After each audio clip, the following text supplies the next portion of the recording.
તાજેતરમાં national highway number 8 ઉપર થયેલ અકસ્માતમાં મોતના પગલે હંગામા બાદ પોલીસે 700થી વધુ લોકોના ટોળા સામે પોલીસ ફરિયાદ નોંધતા હવે હિંમતનગરનું ગામડે ગામ નડિયાતું બની ચૂક્યું છે। સમગ્ર ગામમાં આજની તારીખે એક પણ પુરુષ ન હોવાથી સ્થાનિક મહિલાઓ પારાવાર મુશ્કેલીમાં મુકાઈ છે। જો કે એક તરફ વહીવટીતંત્ર દ્વારા પોલીસ ફરિયાદ કરાયા બાદ ગામનો દરેક પુરુષ કામ છોડી ફરાર થતા સ્થાનિક મહિલાઓ માટે હવે જીવન જીવવું દુષ્કાર બન્યું છે।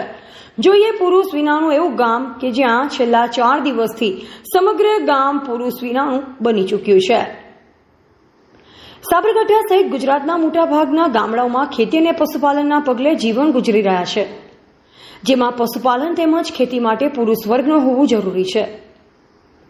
જો કે સાબરકાંઠામાંથી પસાર થતા નેશનલ હાઈવે નંબર 8 ઉપર તાજેતરમાં થયેલ અકસ્માત ઓવરબ્રિજની માંગના પગલે થયેલ હંગામાથી ગામડી ગામના હાલના તબક્કે એક પણ પુરુષ ન હોવાથી સ્થાનિકોને પારાવાર મુશ્કેલીમાં મૂકવાનો વારો આવ્યો છે। હાલમાં પશુપાલન કરનાર પરિવારોમાં કોઈ પુરુષ ન હોવાનું ગામડી ગામની દૂધ મંડળી બંધ છે, તેમજ ગામની પશુપાલક મહિલાઓ દ્વારા દૂધ મેળવ્યા બાદ ક્યાં આપવું તેનો પણ પ્રશ્ન સર્જાયો છે। એક તરફ ગામની દૂધ મંડળી બંધ હાલતમાં છે, તો બીજી તરફ ગામના પુરુષો તેમજ પશુપાલકો ગામ છોડી ફરાર થઈ ગયા હોવાના પગલે ગામની મહિલાઓ માટે ભારે પરેશાની સર્જાઈ છે। જો કે સ્થાનિકોનું માનીએ તો હાલમાં 3000થી વધારેની વસ્તીમાં માત્ર 100 જેટલી મહિલાઓ જ ગામમાં વસવાટ કરી રહી છે, તેમજ પશુપાલન થકી પેદા થયેલું દૂધ હવે ગામના સ્વજનો તેમજ ગાયો ભેંસોને આપી દિવસ પસાર કરી રહ્યા છે। અકસ્માત થતા બાદરસિંહ નામના વ્યક્તિને એક્સિડન્ટ થતા ગામડી ગામના લોકો બધા રોડ ઉપર બેસી ગયા। તે પોલીસ આવતા બધાને એક્સિડન્ટમાં બધાને રોડ ઉપરથી લઈ ગયા, બીજાને પૂરી દીધા। ડેરી બંધ છે, દુકાનો બંધ છે, ગામમાં બધાને ખાવું પીવું મુશ્કેલ પડે છે। ડુંગરા પર ચડી ગયા છે લોકો, બીજાને લઈ ગયા અને બીજાને ઘર છોડીને જતું રહેવું પડે છે। તે કારણે ખાવા પીવાનું મુશ્કેલ પડે છે। લોકો કઈ રીતે જીવે?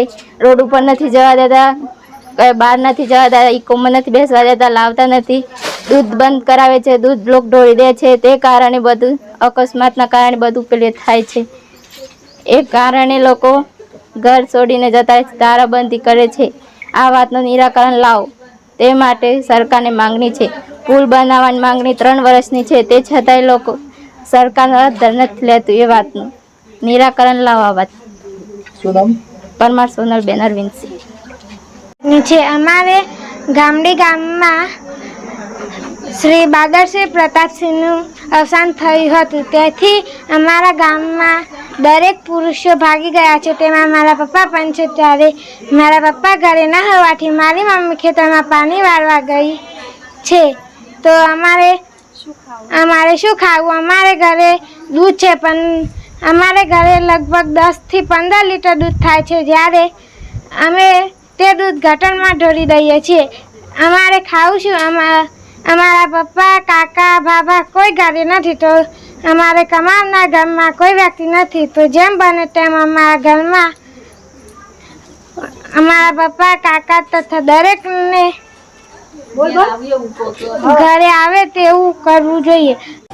સામાન્ય રીતે કોઈ પણ ગામડામાં સમસ્યા સર્જાય ત્યારે વહીવટીતંત્ર દ્વારા તે દૂર કરવાનો પ્રયાસ થતો હોય છે, તેમજ પોલીસ વિભાગ દ્વારા અસામાજિક તત્વોને જેલના સળિયા પાછળ ધકેલી ગામમાં શાંતિ સ્થાપવાનો પ્રયાસ થતો હોય છે। જો કે હિંમતનગરના ગામડી ગામે હંગામા બાદ પોલીસે ટીયર ગેસના સેલ છોડી પરિસ્થિતિને કાબૂમાં લીધી હતી। જો કે ત્યારબાદ 40થી વધારે વ્યક્તિઓની નામજોગ ફરિયાદ કરી 700થી વધારેના ટોળા સામે ફરિયાદ નોંધાતા હાલમાં ગામના તમામ પુરુષો ફરાર થઈ ચૂક્યા છે। જો કે ગ્રામ્ય વિસ્તારમાં આજની તારીખે પણ મહિલાઓ માટે એકલા જીવન જીવવું દુષ્કર છે, તેમજ ખેતી અને પશુપાલન માટે પણ હાલના તબક્કે કેટલીય સમસ્યાઓ સામે આવી રહી છે। ત્યારે તંત્ર દ્વારા નિર્દોષ લોકોને પણ પારાવાર સમસ્યાઓ પેદા થઈ છે।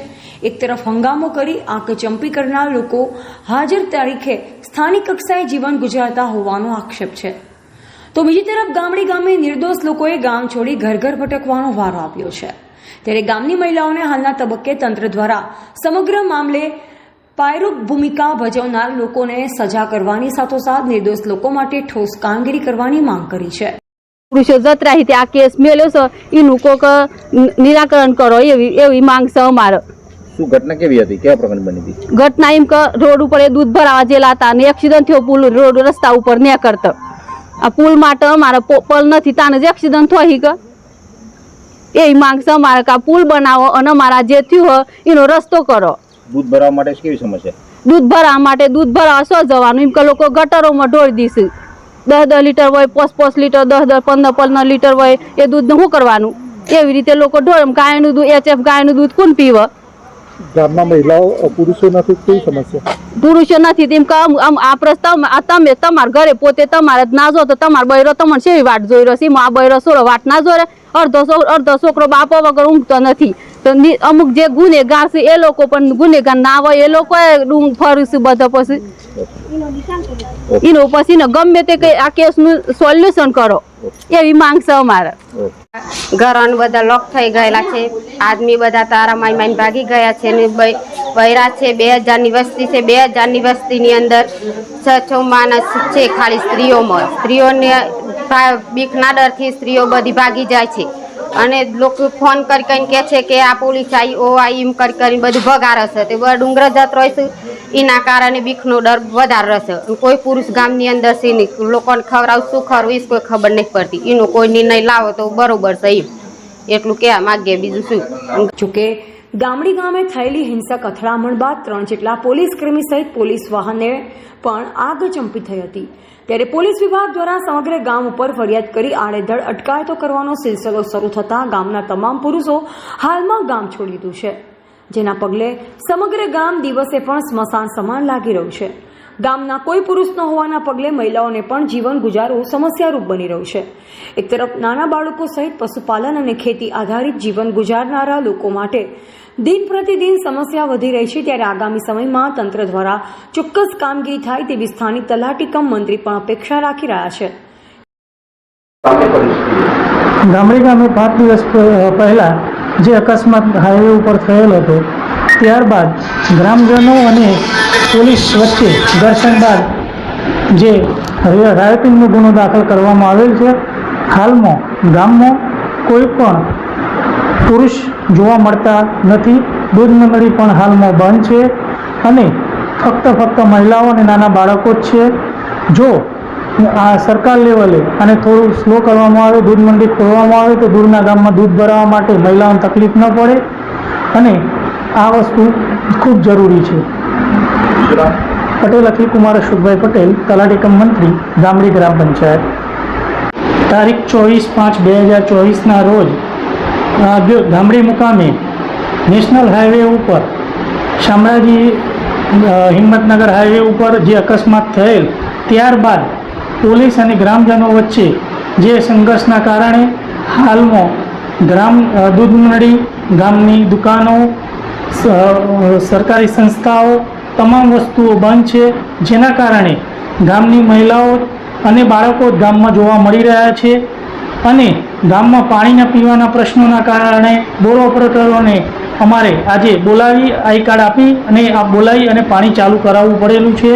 તેમ છતાં ગામમાં પીવાના પાણીનો હાલ અત્યારે પ્રશ્ન નિવારણ કરેલ છે અને મહિલાઓને દૂધ મંડળી દ્વારા જો દૂધ ભરાવવામાં આવે તો તેમને ઘણી રાહત મળે એવી છે. હાલમાં મહિલાઓનું દૂધ ખૂબ જ પ્રમાણમાં બગડતું જાય છે અને બાળકો પણ કોઈ ધંધા રોજગાર વગરના થઈ ગયેલા છે. જેથી દૂધ મંડળી ચાલુ કરાવવા નમ્ર અરજ છે. એક તરફ કાળઝાળ ઉનાળો ચાલી રહ્યો છે તેમજ આગામી સમયમાં ખેતીની સિઝન આવી રહી છે તેમજ પશુપાલનના પગલે મહિલાઓ માટે પણ ભારે સમસ્યા સર્જાઈ રહી છે. ત્યારે આ મામલે તંત્ર દ્વારા તાત્કાલિક ધોરણે ચોક્કસ પગલાં લેવાય તે જરૂરી છે. જોકે આગામી સમયમાં મામલે ઠોસ પગલાં લેવામાં તંત્ર ઊણું ઉતરશે તો આગામી સમયમાં સ્થાનિકોની સમસ્યામાં વધારો થશે તે નક્કી છે. એવા રાજકમલસિંહ પરમાર, ભારતની અસ્મિતા, સાબરકાંઠા.